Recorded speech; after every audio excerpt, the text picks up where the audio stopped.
कुछ साल पहले घीसा एक रात काम से घर को लौट रहा था कि तभी सड़क किनारे झाड़ियों में से किसी नवजात बच्चे के रोने की आवाज सुनाई देती है। ये तो किसी बच्चे के रोने की आवाज है। यहाँ जंगल में इतनी रात को बच्चा कहाँ से आया?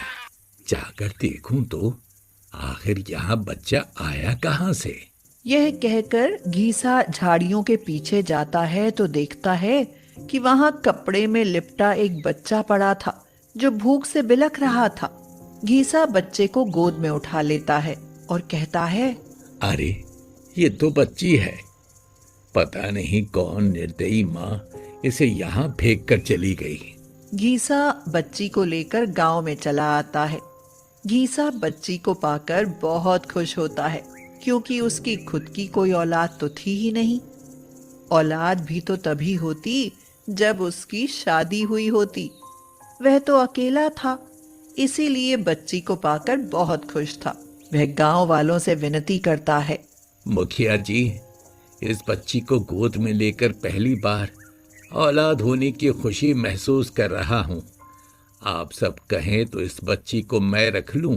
अरे भाई घिसा, अगर तुम अपनी बच्ची को पालने की जिम्मेदारी ढंग से निभा सको तो हमें कोई एतराज नहीं है। इससे तो मैं अपने प्राणों से ज्यादा प्यार करूंगा सरपंच जी।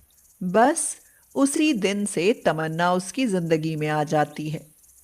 तमन्ना कुछ बड़ी होती है तो वह उसे बापू की जगह दद्दू कहकर बुलाने लगती है। घीसा पराठे बेचने का काम करता था। तमन्ना के आने से तो उसकी जिंदगी ही बदल जाती है। वह पहले से अधिक मेहनत करने लगता है और तमन्ना को अच्छे स्कूल में भेजने लगता है। ये ले अपना टिफिन और मन लगा कर पढ़ा कर स्कूल में, समझी? वो तो मैं समझ गई दद्दू, पर पर मैं ही बुद्धू निकला। ये ले अपनी जेब खर्ची और अब स्कूल जा। समय बीतता जाता है और तमन्ना एक कक्षा से दूसरी कक्षा में पहुंचती जाती है। कुछ साल बाद वह 12वीं पास कर लेती है। दद्दू, मैंने 12वीं पास कर ली। अब कॉलेज पास करूंगी और फिर बड़ी सरकारी अफसर बनूंगी। क्या सच में ऐसा हो सकता है बिटिया? क्या कोई गरीब भी सरकारी अफसर बन सकता है? हाँ, बन सकता है दद्दू। तेरी बेटी बनकर दिखाएगी ना। उस दिन घीसा बहुत खुश होता है, मगर बहुत जल्दी ही उसकी यह खुशी छीनती नजर आने लगती है। वह बूढ़ा हो चलता है और बीमार भी रहने लगता है। उससे पराठे बनाने का काम नहीं हो पाता। पराठे बनाते बनाते उम्र बीत गई। अरे अब तो बूढ़ा हो चला हूँ, मुझसे पराठे नहीं बन पाते। लगता है तमन्ना का बड़ा सरकारी अफसर बनने का सपना सपना ही रह जाएगा। जब घीसा से काम बिल्कुल ही नहीं हो पाता तो मजबूरी में तमन्ना को ही यह काम करने का फैसला करना पड़ता है। दद्दू, कल से पराठे बेचने का काम मैं करूंगी। अब से आप घर पर आराम करेंगे। तू काम अच्छे से कर लेगी बिटिया, ये तो मुझे भरोसा है। पर इससे तेरी पढ़ाई तो छूट जाएगी ना। मैं भी कितना बेनसीब हूँ, तेरी पढ़ाई पूरी होने से पहले ही खाट पर बैठ गया। दद्दू, आप मेरी पढ़ाई की चिंता छोड़ आराम कीजिए। काम नहीं करूंगी तो खाने तक के लाले पड़ जाएंगे। हाँ, ये तो है। अगले ही दिन से घीसा का पराठे का काम तमन्ना करने लगती है। जाड़े के दिन चल रहे थे, इसलिए तमन्ना सोचती है, सर्दियों में तो मेथी के पराठे खाने का आनंद ही और है। क्यों ना मेथी के पराठे बनाकर बेचूं? मैं तो बहुत अच्छे मेथी पराठे बना लेती हूँ। यही विचार करके तमन्ना मेथी पराठे बनाने लगती है। तमन्ना पढ़ी लिखी और समझदार थी, इसीलिए वह पराठे बनाने की अपनी एक नई रेसिपी बनाती है और मेथी पराठे को मसालेदार दही, रायते और टमाटर की तीखी चटनी के साथ परोसती है। तमन्ना के मेथी पराठे लोगों को बहुत पसंद आते हैं। अरे वाह वाह, आप तो गजब के मेथी पराठे बनाती हैं। खाकर सचमुच मजा आ गया। बिटिया, तेरी मेथी पराठे के साथ साथ तेरी मसाले वाली दही, रायते और टमाटर की तीखी चटनी का भी जवाब नहीं। बहुत स्वादिष्ट बनाती हो। सिर्फ स्वादिष्ट नहीं काकी, पौष्टिक भी बनाती हूँ। मैं पराठे बनाने में ऐसी चीज़ों का इस्तेमाल करती हूँ जिनसे पराठे तो स्वादिष्ट बनते ही हैं, सेहत भी बेहतर बनती है।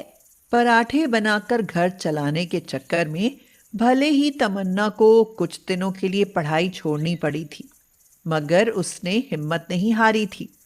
अब वह कॉलेज जाकर तो पढ़ नहीं पाती थी, इसीलिए काम करने के साथ साथ घर पर ही पढ़ाई करती थी।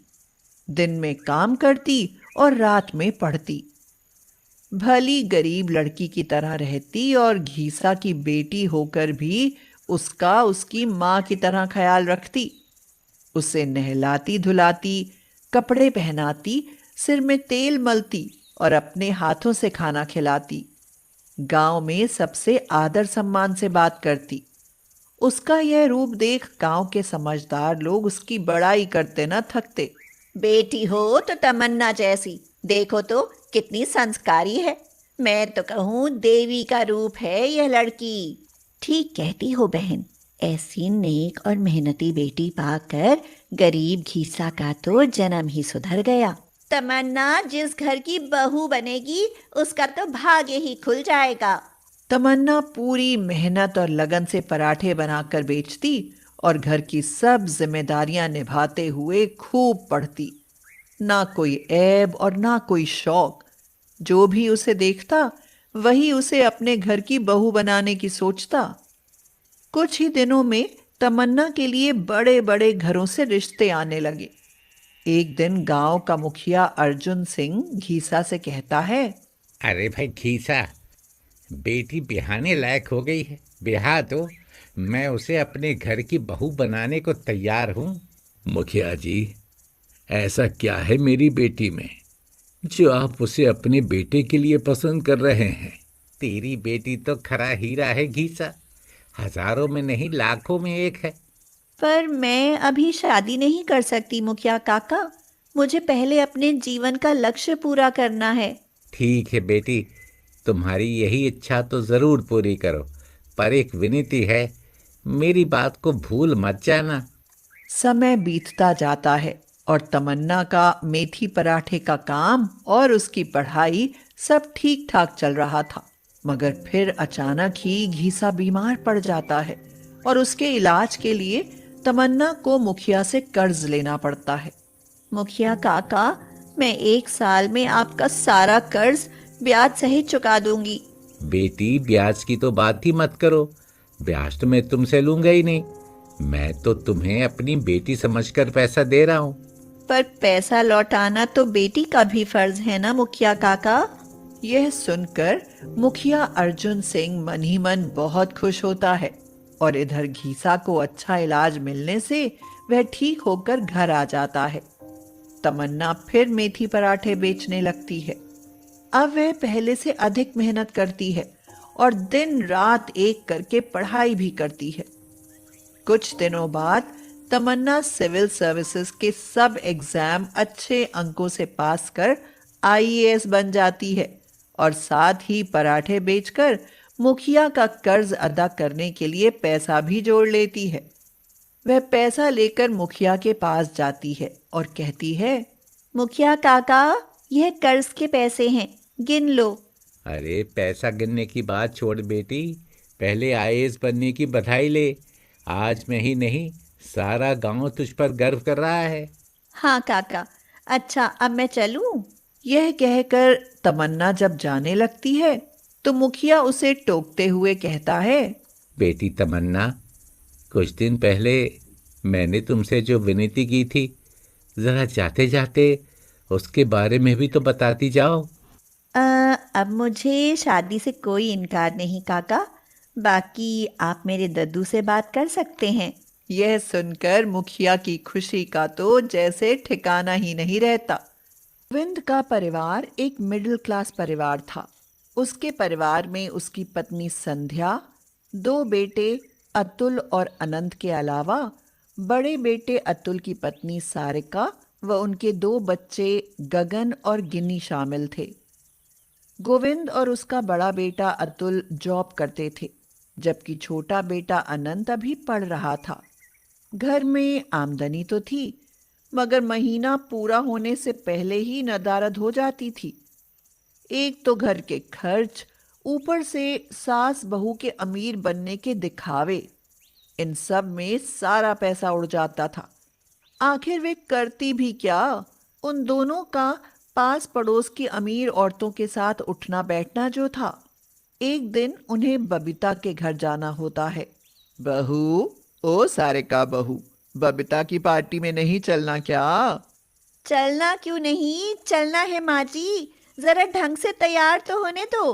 मम्मी, ये इतने सुंदर कपड़े पहनकर आप और दादी कहाँ जा रहे हैं?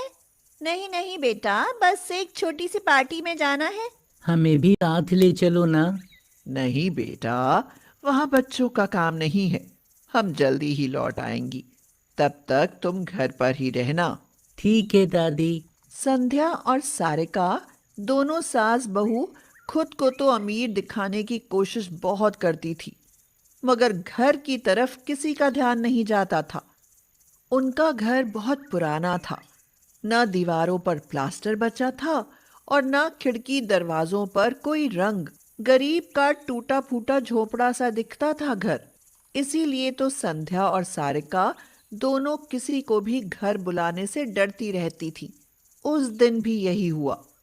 वे बबीता की पार्टी में जाती हैं तो उसकी कुछ सहेलियां कहने लगी, संध्या बहन, इस बबीता का घर तो बहुत सुंदर है, तुम्हारा घर भी ऐसा ही सुंदर होगा ना? हाँ हाँ, बहुत सुंदर है। फिर तो हम एक दिन तुम्हारे घर आती हैं। इस बहाने तुम्हारा घर भी देख लेंगी और गपशप भी कर लेंगी। नहीं नहीं, अभी आप हमारे घर नहीं आ सकती। पर क्यों बेटी सारिका? वो इसलिए आंटी, क्योंकि अभी हम कुछ दिनों के लिए पहाड़ों पर घूमने जा रहे हैं। बच्चों की छुट्टियां जो पड़ गई हैं। तो ठीक है, अब नहीं तो फिर कभी सही, पर आएंगे जरूर। हाँ हाँ, जरूर आना। यह कहकर संध्या और सारिका अपने घर लौट आती हैं। घर आते ही सारिका घर को देखते हुए अपनी सास से कहती है, माँ जी, हमारा घर देखकर तो कहीं से लगता ही नहीं कि हम थोड़े बहुत भी अमीर हो। क्यों ना अपने घर में थोड़ा सुधार ही करवा लें? पर इसके लिए तो तुम्हारे ससुर और अतुल से बात करनी पड़ेगी बहू, तभी कुछ हो सकता है। संध्या इस बारे में गोविंद और अतुल से जिक्र करती है तो गोविंद कहता है, भाई, घर की हालत देखकर तो मेरा भी मन करता है कि नया घर बनवा लूं। पर नया घर बनाने के लिए कम से कम 30-40 लाख लगेगा पिताजी। अरे नया घर ना सही, इसी घर में तो कुछ सुधार कर ही सकते हैं ना। माँ ठीक कहती हैं पिताजी। हमारा घर अंदर और बाहर दोनों जगह से बहुत पुराना है। मैं तो अपने दोस्तों तक को घर बुलाने से शर्माता हूँ। अगर यही बात है तो मैं अपने प्रोविडेंट फंड से 2 लाख निकलवा लेता हूँ। फिर तो 1 लाख का जुगाड़ मैं भी कर लूंगा पिताजी। इतने में घर के अंदर का हिस्सा तो सुधर ही जाएगा। रही बाहर की बात, उसे फिर कभी देख लेंगे। गोविंद जैसे ही यह कहता है, घर को अंदर से सुंदर बनाने का काम शुरू हो जाता है। घर में मरम्मत के साथ साथ डिजाइनर टाइलें, शानदार पर्दे और सोफे के अलावा डाइनिंग टेबल आदि सब आ जाते हैं। इस तरह कुछ ही दिनों में गोविंद का घर अंदर से अमीरों के और बाहर से गरीबों के घर जैसा दिखने लगता है।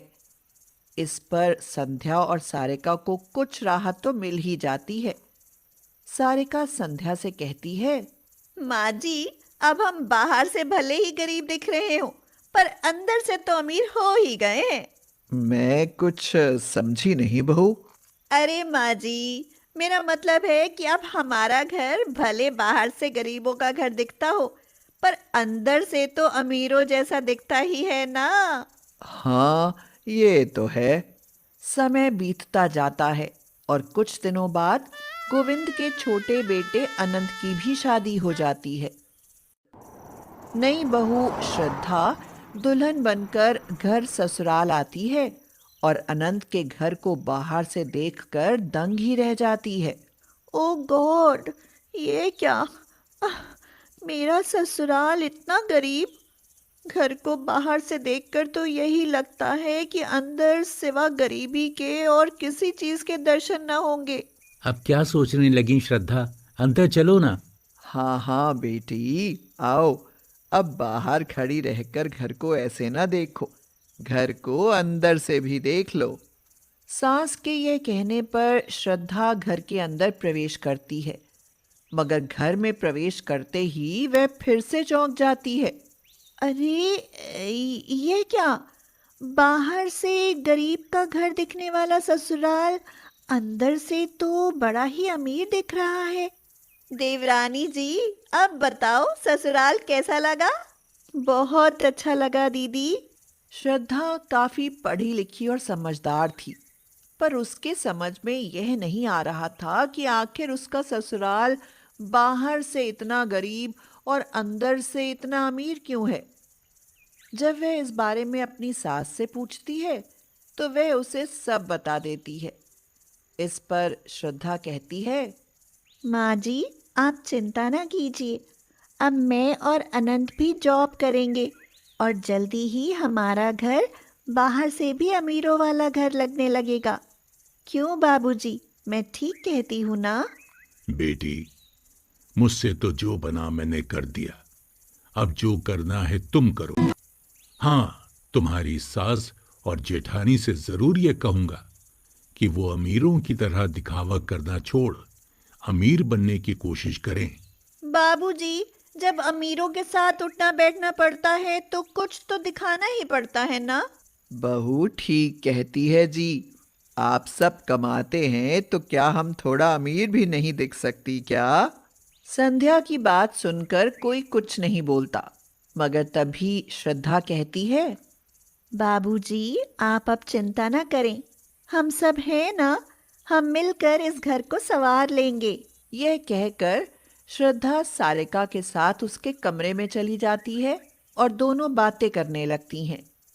तभी सारिका श्रद्धा को एक अनोखी सी हर्बल क्रीम दिखाते हुए कहती है, अरे श्रद्धा, ये हर्बल क्रीम तो देख, इसमें कितनी खुशबू है और रंग भी खूब निखारती है। मैं तो कहती हूँ कि तू भी इसी का इस्तेमाल किया कर। पर यह क्रीम किस कंपनी की है दीदी? अरे, यह किसी कंपनी की नहीं, बल्कि मैंने अपने हाथों से बनाई है। इसे मैंने हल्दी, चंदन, गुलाब और कई चीज़ें मिलाकर बनाया है।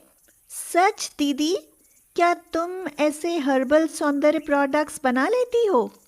मैंने तो अपने लिए आज तक बाजार से कोई प्रोडक्ट खरीदा ही नहीं। मैं तो अपने बनाए प्रोडक्ट ही प्रयोग करती हूँ। मैं herbal face wash, face pack सब बना सकती हूँ। यह तो बहुत अच्छा है दीदी। एक बात कहूँ, मैंने ब्यूटिशियन का कोर्स किया है, तो क्यों ना हम यही काम कर लें? तभी वहां संध्या आ जाती है और उन दोनों की बातें सुनकर कहती है, पर इसके लिए तो ब्यूटी पार्लर खोलना पड़ेगा ना? अरे नहीं नहीं माँ जी, यह काम तो हम सोशल मीडिया पर अपना प्रचार करके भी कर सकते हैं। फिर तो देर न करो, दोनों ब्यूटिशियन बन ही जाओ।